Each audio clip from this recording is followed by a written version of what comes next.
According to you and another number of analysts, bin Laden has been dead for quite some time already. If that were true, why would the U.S. wait till now to announce his death?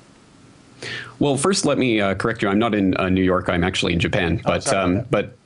It's not my contention that Osama bin Laden definitively has been dead for some time, but that his death has been announced a number of times at any rate, and I don't see why we should take this pronouncement any more seriously than any of the previous pronouncements, especially considering the complete and utter lack of evidence that has so far been produced to show that Osama bin Laden or anyone resembling that description was actually killed yesterday. But I think it's important to understand the announcement that occurred yesterday not through the lens of the announcement of the death of some terrorist mastermind so much as the retirement party for a known CIA asset along the lines of Lee Harvey Oswald back in November 1963.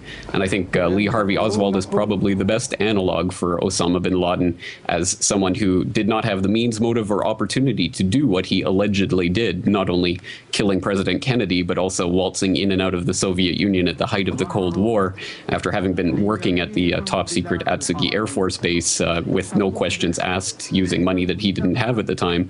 In the same way, we see Osama bin Laden being the rogue element of the bin Laden family of construction fortune, who, of course, has deep ties to the oligarchy of Texas and, of course, the Bush family. So we see Osama bin Laden, of course, having deep ties to the American intelligence establishment. So I see this more as a ploy of the CIA getting rid of one of their old assets, whether he actually did die yesterday or he's been dead for years or whatever the case may be. This is simply discarding a war on terror boogeyman who's no longer scaring the populace. Okay, so you have your point of view about what went on today, and certainly you're entitled to that. But what do you think this will do about the presidential elections coming up? 2012 is around the corner. Do you think that Obama can claim this as a victory leading into a re-election campaign? There's certainly no doubt that this is going to give a marked boost to Obama as people rally around the flag, as they usually do in circumstances like this. So I think this is going to have a positive effect in that way. And also it once again inoculates and inures the public, I should say, to the idea of extrajudicial assassinations just days after NATO attempted to assassinate Gaddafi and ended up killing his son and grandchildren. Once again, we see another type of extrajudicial assassination going on, which of course is an international war crime, but in this case it's okay because it's the boogeyman that everyone loves to hate. So it once again makes it okay in the eyes of the public. So with a person like bin Laden, one way or another, out of the picture at this point, what do you think is the future of terror?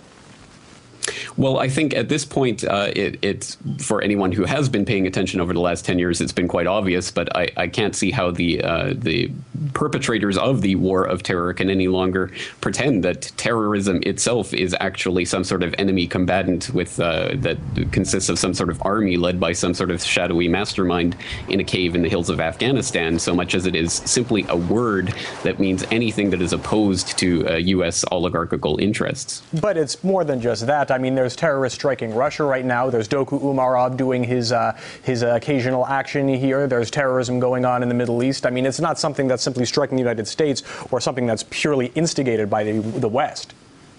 No one denies that there are terrorists and there are real terrorist events, but I think the spectacular types of terror events that we've seen, for example, on 9/11 and on 7/7 and certain other terror attacks have been allowed and or puppeteered and or perpetrated by Western intelligence agencies. And I think absolutely Osama bin Laden and the al-Qaeda narrative has been an important part of that.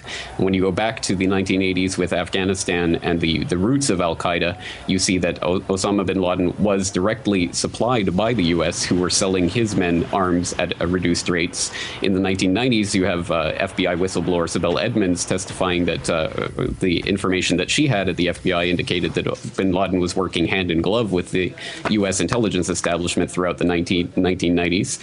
And you have Michael Springman testifying that when he worked at the Jeddah consulate in the 1980s, he was giving terrorists to known visas to known terrorists in order to bring them into the U.S. for training at U.S.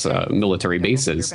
So at every possible opportunity, you see how these types of organizations are helped along at key junctures by people who have ties to the Western intelligence establishment. All right, we're going to have to leave it there. Editor of the Corbett Report, James Corbett.